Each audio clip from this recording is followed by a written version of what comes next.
jadi 4 bulan haram ini yang paling mulia yang mana? Di Muharram. Muharram ya. Tidak ada bulan yang lebih mulia setelah Ramadan adalah kecuali Muharram. Nah, kalau tingkatannya Muharram dulu apa Ramadan dulu? Ramadan dulu. Ramadan dulu, Muharram.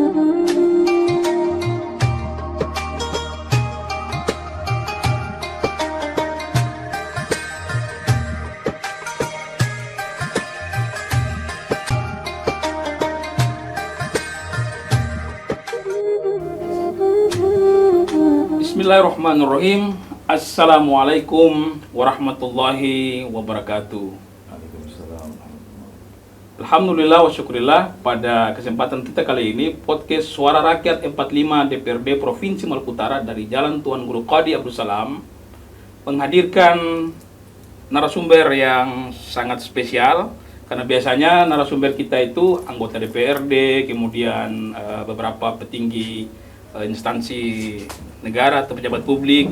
Nah, pada kesempatan kita kali ini kami sapa dengan hormat Al-Habib Muhammad Bagir bin Syekh Abu Bakar. Gimana kabarnya, Habib? Alhamdulillah baik. Alhamdulillah. Tadi dari Ternate nyebrang ke sini ya? Iya, dari Ternate ke Sofifi. Ombak gak?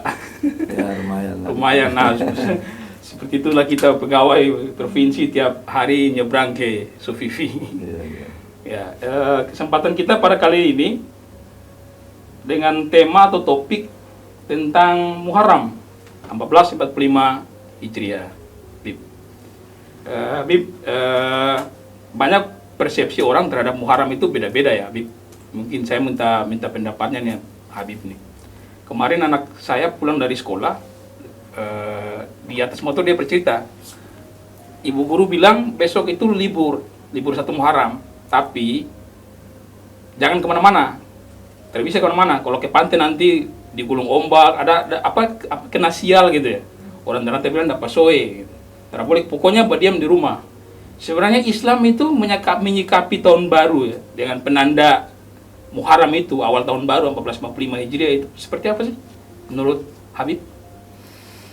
Baik, bismillahirrahmanirrahim. Alhamdulillah, Allahumma shalli wa sallim ala sayyidina Muhammad wa ala ali sayyidina Muhammad. Amma ba'd.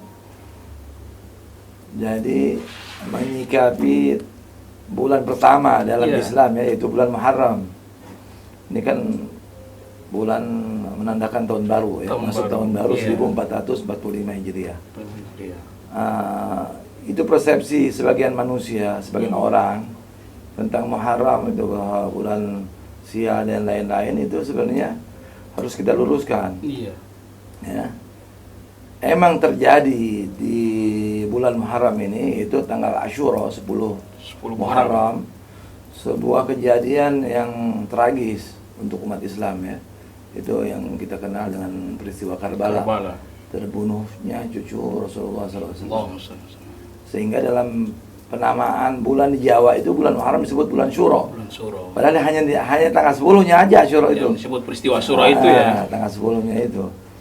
Nah, sebelum datangnya Islam, Asyura itu adalah hari yang mulia. Hari diturunkannya Nabi Adam dari langit, ya. Kemudian selamatnya Bahtera Nuh di Bukit Judi itu, ya, setelah bah yang begitu besar. Begitu pula tenggelamnya Firaun dan selamatnya Nabi Musa. Itu terjadi 10 Asyura semuanya. Selamatnya Nabi Yunus dari keluar mulut ikan Nun itu. Nah, itu semua Asyura. Jadi Asyura ini sebelum zaman Rasulullah atau sebelum umat Rasulullah terjadi Karbala, ini adalah hari-hari yang menggembirakan, menyenangkan. Makanya ketika Rasulullah melihat orang-orang Yahudi di Madinah itu berpuasa setiap hari Asyura, Rasulullah menanyakan, kenapa kalian puasa? Dijawab oleh mereka, li'anna anjallahu Musa wa aghraqal Fir'aun. Karena Allah menyelamatkan Musa dan menenggelamkan Fir'aun. Fanashkur biha, kami bersyukur dengan itu. Ungkapan syukurnya dengan cara mereka berpuasa. Maka Rasulullah menjawab, nahnu ahaqqu minkum. Kami lebih berhak untuk bersyukur daripada kalian. Ya, karena Nabi Musa adalah salah satu nabi daripada nabi umat Islam. Ya. Ya, bedanya antara Yahudi kan mereka tidak mengakui Nabi Muhammad, tapi mengakui Musa, tapi tidak mengakui. Tapi sedangkan kita mengakui Nabi Muhammad dan mengakui Musa. Jadi berarti kita lebih berhak. Artinya bulan Muharram itu bukan bulan sial, bukan? Nah, ini yang pertama-tama kita harus tahu dulu. Ya. Lalu Rasul nyatakan, lain baki itu ila qabil la asumana tasi.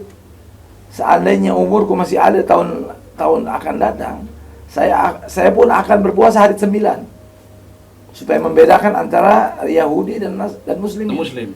Kalau mereka hanya puasa Asyura, kita puasa Asyura dan Tasu'a gitu. Tasu'a. Ada sebelum dan tanggal sesudahnya. 9 itu ya. Itu jadi dalam sebuah hadis nyatakan, man tasyabbah biqaumin fahuwa minhum. Siapa yang menyerupai sebuah kaum akan digolongkan kepada kaum tersebut. Padahal ini ritual ibadah bagus, puasa. Tapi itu pun karena Yahudi yang melakukannya, nggak boleh sama. Nah, supaya beda. Kita Tasu'a dan Asyura. Tapi sebelum dan itu dan di puasa Asyura sebelum datangnya Ramadan, sebelum umat Islam diwajibkan Ramadan, hukumnya wajib. Wajib ya? Wajib. Nah, kemudian setelah ada syariat puasa Ramadan, maka Asyura menjadi puasa sunnah. Menghapus dosa 1 tahun. Pahala yang besar ya. Nah, tahun 61 Hijriah setelah wafatnya Rasulullah, 50 tahun. Rasulullah kan 11 Hijriah wafatnya. Tahun 61 Hijriah wafat Rasulullah SAW. Dibunuhlah Sayyidina Husain. Berarti setelah 50 tahun wafatnya Rasulullah. Tepat tanggal 10 Asyura. Nah, di sini hari yang berduka. Tepatnya bukan hanya pembunuhan, pembantaian. 3.000 tentara melawan hanya 70 atau 80 orang yang laki-laki yang senjatanya lemah, tidak ada niat berperang. Ya, dengan perempuan-perempuan yang lemah, anak-anak, bayi bahkan. Ya. Pasukannya Yazid bin Muawiyah itu. Atas perintah Yazid mereka. Jadi oleh sebab itu sampai sekarang keyakinan orang Jawa itu mereka tidak mau merayakan hari-hari gembira seperti perkawinan, masuk rumah, ya. Hal-hal yang sifatnya pesta begitu. Iya, hajatan gitu nggak bisa. Dilakukan. Yang mengungkapkan kegembiraan di bulan Asyura itu mereka nggak mau. Karena menghormati. Kesedihan itu ya. Ya, itu. Akhirnya salah penyampaian, jangan main-main di pantai. Padahal bukan tidak boleh. Bukan sial, bukan. Tapi itu kita berduka, sedih. Supaya umat Islam, bagaimana sih? Cucu nabinya dibantai, kita nggak ada perasaan itu, Bang. Gimana? Itu yang maksudnya. Jadi kalau bikin hajatan nggak bisa? Atau gimana? Bikin hajatan misalnya nikahan apa gitu di bulan. Kalau nikah sih secara hukum boleh aja ya. Man secara etika, tasawuf, secara akhlaki, itu sebaiknya dia bulan yang lain. Bulan kesedihan bisa disebut begitu ya, bulan berduka ya. Supaya kita berduka juga. Ya. Itu kan sebuah perjuangan yang tidak ada tandingannya itu. Nah. Iya. Ya. Saya ingat kalau Asyura itu dinamakan sebagai bulan kesedihan atau peristiwa yang sangat-sangat sedih ya, di mana cucunda baginda Nabi yang begitu disayangi itu dipenggal kepalanya. Ada sebagian masyarakat yang punya tradisi mereka menyakiti dirinya gitu di bulan Muharram itu. Apa memang seperti itu? Seperti kelompok Syiah misalnya Ustaz ya? Habib ya? Ya, jadi sebegini. Jadi menzalimi diri sendiri itu tidak boleh. Tidak boleh. Ya, melukai diri sendiri. Kita sedih, menangis, ya. Rasulullah juga menangis atas wafatnya Siti Khadijah. Rasulullah wafat, menangisi ketika putranya Ibrahim wafat. Rasulullah juga berasa sedih ketika pamannya Hamzah, ya. Tapi Sayyidina Husain di sini ada sisi kelebihan, ya. Rasulullah sangat cinta.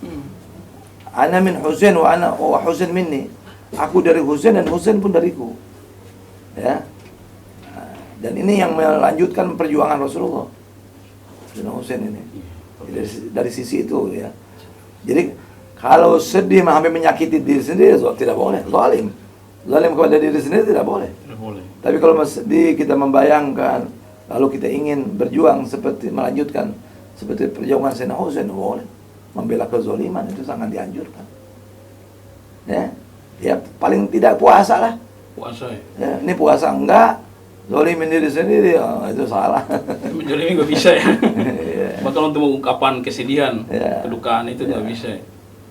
Saya pernah lihat, saya pernah membaca salah satu tulisannya dari Smith Al-Hadar itu dibilang bahwa debus itu juga bagian dari ya apa rasa kesedihan yang mendalam dan itu diaplikasikan lewat debus gitu. Nah, itu dikait-kaitkan Saja itu. saja. Tapi secara syariat, secara hukum fikih haram menzalimi diri sendiri. Jadi kita pun tidak boleh memukul rata semua Syiah. Karena ini tidak bisa dibendung. Ini kan masa ini seperti di Karbala itu sampai hari ini di Irak dengan begitu banyak sekte. Di Syiah itu kan macam-macam. Nah, ini Syiah yang di Syiah sendiri pun disalahkan. Namanya Syiah bulat. Ya. Nah, cuman nggak bisa dibendung apa. Cuman ulama-ulamanya udah menyampaikan bahwa itu tidak boleh dilakukan. Cukup sedih kita bayangkan, kita ikuti jejak mereka, perjuangannya bagaimana. Nah, itu yang diharapkan. Dan Asyura bukan hanya milik Syiah. Kalau bicara Asyura milik Sunni, milik Syiah, bahkan milik umat Islam. Karena cucunya Rasulullah miliknya semua. Tidak bisa hanya mereka yang mengklaim memiliki Husain. Husain milik umat Islam. Kita pun berhak sedih dan kita pun mengikuti jejak beliau. Dan banyak pemimpin-pemimpin dunia yang mengagumi perjuangannya. Ya, ada saya bukunya tuh, habis Bung Karno sendiri mengagumi.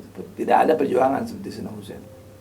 Ya, sampai itu Perdana Menteri Amerika seandainya kita ini umat Islam punya tokoh seperti Muhammad bin Abdullah, Ali bin Abi Thalib dan Husain, cukup. Semua mungkin orang India tuh, ya, orang seluruh dunia akan ikut. Ya. Jadi sebuah yang luar biasa. Ya. Lengkap di dalam Islam itu. Habib, ya, ini bulan Muharram. Apa amalan-amalan yang harus kita lakukan gitu? Kalau tadi bilang jangan sampai menyakiti diri, misalnya yang dilakukan oleh ya kelompok Syiah misalnya. Apa yang harus kita lakukan untuk meningkatkan dalam bulan itu? Ini Muharram, harus tahu dulu. Muharram adalah bulan yang salah satu bulan Asyhurul Hurum. Itu dalam surat At-Taubah Allah nyatakan inna iddatash syuhur indallahi 12 syahran fi kitabillah yawma khalaqas samawati wal ardh minha arba'atun hurum. Sesungguhnya bilangan ketika Allah menciptakan langit dan bumi ada 12. Ya, Muharram, Zulqa'dah sampai Zulhijjah. Minha arba'atun hurum. Dari 12 bulan tersebut ada 4 bulan yang haram. Bulan yang disucikan, yang dimuliakan. Haram berbuat maksiat, ditekankan lebih daripada bulan yang lain. Ya, yaitu Zulqa'dah, Zulhijjah, Muharram. Ini 3 bulan yang berturut-turut. Dan Rajab yang terpisah.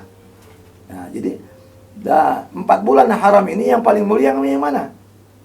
Di Muharram. Ya? Tidak ada bulan yang lebih mulia setelah Ramadan adalah kecuali Muharram. Ya, kalau tingkatannya Muharram dulu apa Ramadan dulu? Ramadan dulu. Ramadan kita dulu, Muharram. Baru Muharram.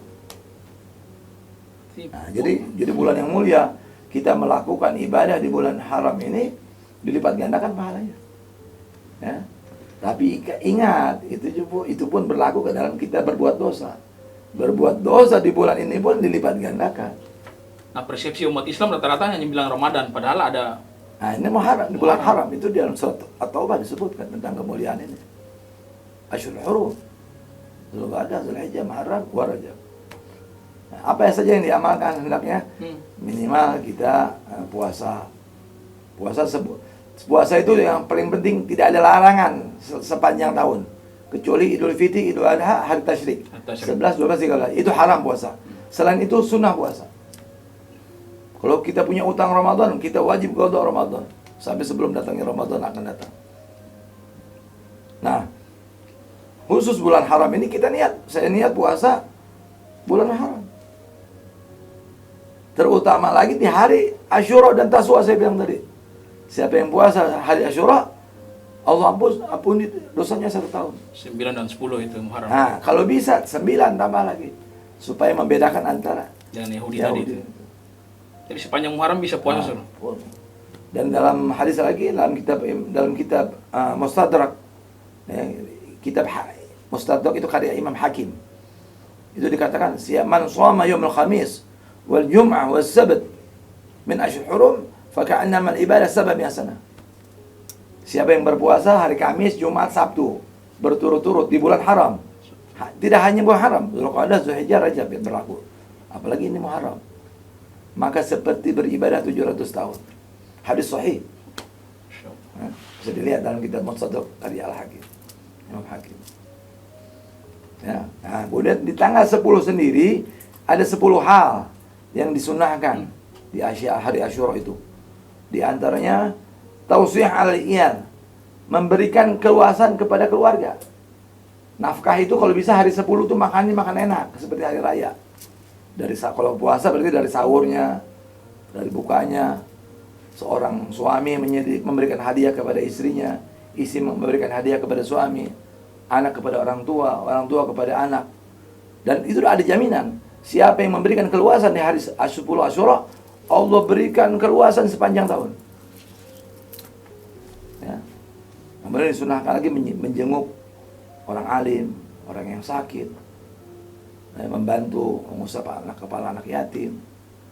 Ya, sudah lagi mandi, sudah potong kuku, bersih-bersih. Ya. Ada 10 tuh di kitab-kitab. Ya, puasa memberikan keluasan rezeki, keluasan nafkah sama keluarga itu yang sangat dianjurkan. Iya, Bib.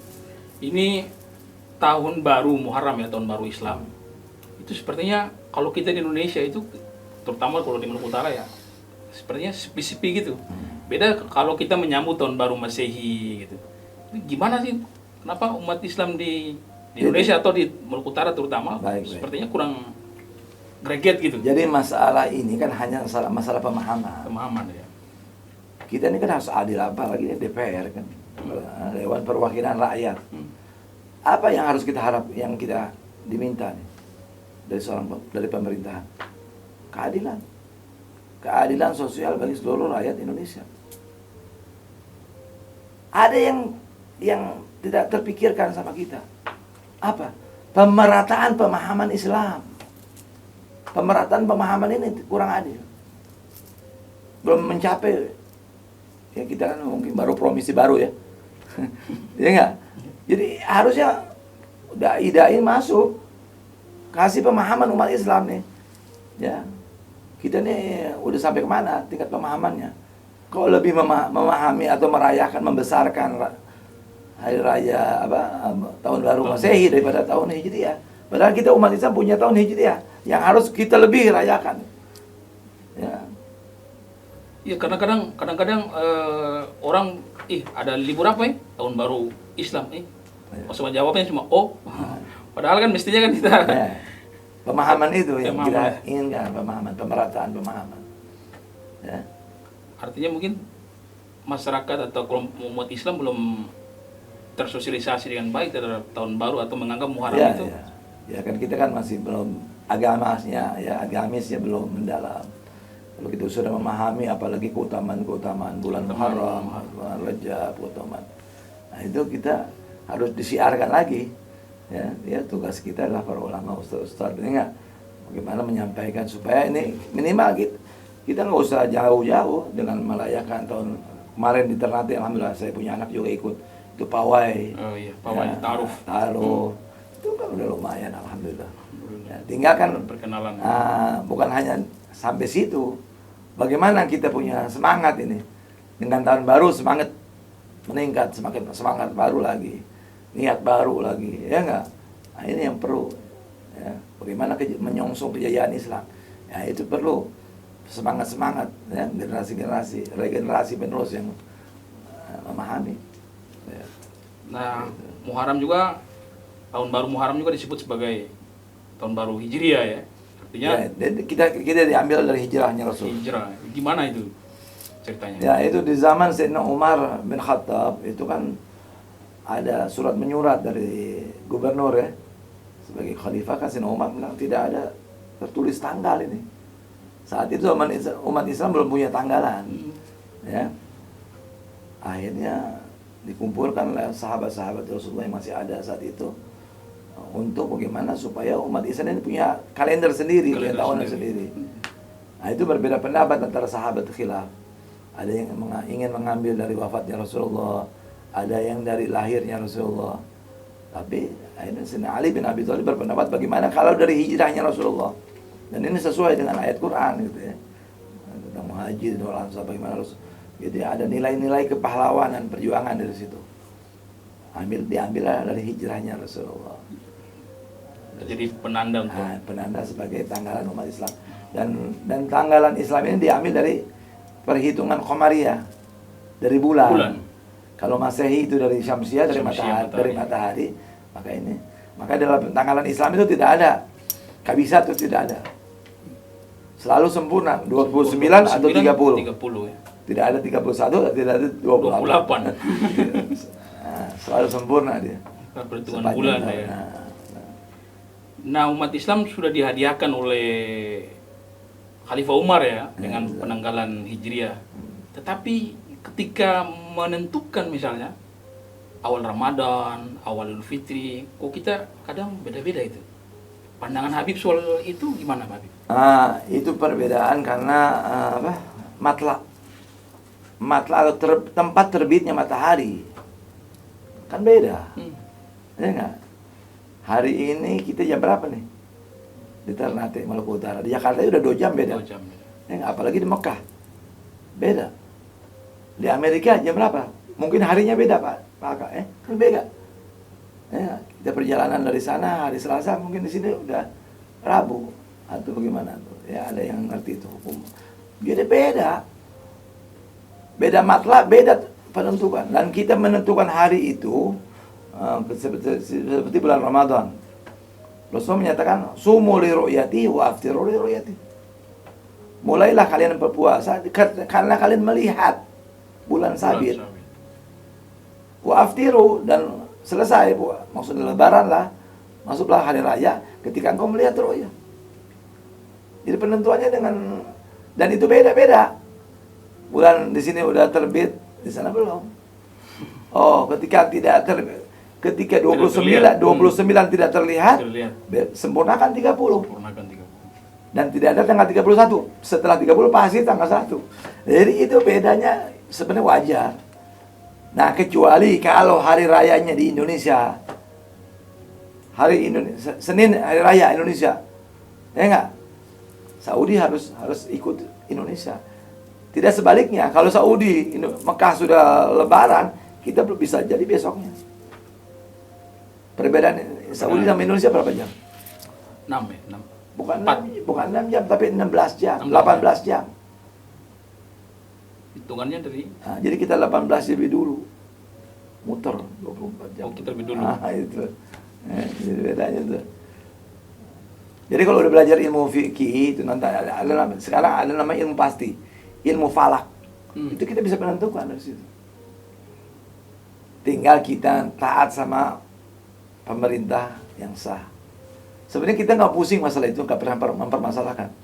Ya, ada pemerintah yang sudah mempunyai badannya sendiri menentukan mulainya hari bulan Muharram atau Zulhijjah atau Ramadan, itu yang paling diperhatikan. Karena Ramadan bertentuan dengan puasa, Syawal menentukan Lebaran, Zulhijjah dengan Zulhijjah Idul Adha 10-nya. Kalau tanggal 1-nya udah ketahuan kan 10 Zulhijjah ketahuan. Nah, ini masalah ibadah. Nah, ini kalau ilmu falak itu bisa diteliti setiap bulan. Nah, kalau kita udah tahu itu ilmunya ilmu pasti. Sekian derajat masuk. Apalagi kalau sudah cuacanya cerah, terlihat bulan sabit, sudah selesai. Tanggal 1 masuk. Kan masalahnya kalau terjadi cuaca sedang tidak tertutup awan. Nah, ini masalah. Itu aja masalah. Oke, Habib, luar biasa penjelasan dan keterangannya. Habib, pesan-pesan untuk kita ya, terutama ASN di pemerintah Provinsi Maluku Utara, khususnya Sekretariat DPRD dan umat Islam Maluku Utara khususnya. Pesan-pesan untuk di bulan Muharram ini apa kira-kira? Jadi kalau saya berpesan sama semua ya, dari pemerintahnya, dari ASN, dari masyarakat dan umumnya untuk muslimin, ya kita watawassaw bil haq watawassaw bis sabr. Saling berwasiat tentang kebenaran, saling berwasiat tentang kesabaran, dan memperbaiki. Hari ini kalau bagi saya bagaimana lebih baik daripada kemarin. Nabi Rasulullah SAW bersabda, "Man yawmu khairun min amsi fahuwa rabih." Siapa yang hari ini lebih baik dari kemarin, dialah orang yang beruntung. Wa man yawmu ka amsi fahuwa maghbun. Siapa yang hari ini sama saja dengan kemarin, sama, fahuwa maghbun, dia tertipu. Kalau umurnya bertambah tapi amal segitu-segitu aja gitu. Jadi kita harus tambah umur, tambah ilmu, tambah amal, tambah ikhlas, tambah akhlak. Ini namanya perubahan yang kita harapkan. Itu disebut hijrah itu ya. Nah, itu hijrah yang sesungguhnya. Al-muhajir man hajar su. Hijrah yang sesungguhnya adalah bukan hanya pindah tempat aja, tapi berpindah dari keburukan menjadi taat. Ya, begitu. Dari maksiat kepada taat. Jadi itu hijrah yang sesungguhnya. Ya, dan nauzubillah summa nauzubillah min dzalik yang ketiga. Man yawmuhu syarrun min amsi fa huwa mal'un. Siapa yang hari ini lebih buruk daripada kemarin, terlaknat. Dia ada orang yang dimurkai, yang dilaknat. Maka saya sering mengatakan itu, lebih baik mantan preman daripada mantan ustaz. Jadi gimana jadi orang baik nih, Jadi mendapatkan itu mudah, tapi mempertahankan itu sulit. Betul. Bagaimana mempertahankan sampai insyaallah istiqamah, sampai meninggal husnul khotimah, itu yang kita harapkan. Benar. Saya kira itu. Luar biasa, Habib Bagir bin Syekh Abu Bakar sudah memberikan tausiah, bincang-bincang kita di podcast Suara Rakyat 45 DPRD Provinsi Maluku Utara. Sekali lagi, terima kasih. Syukran, Habib.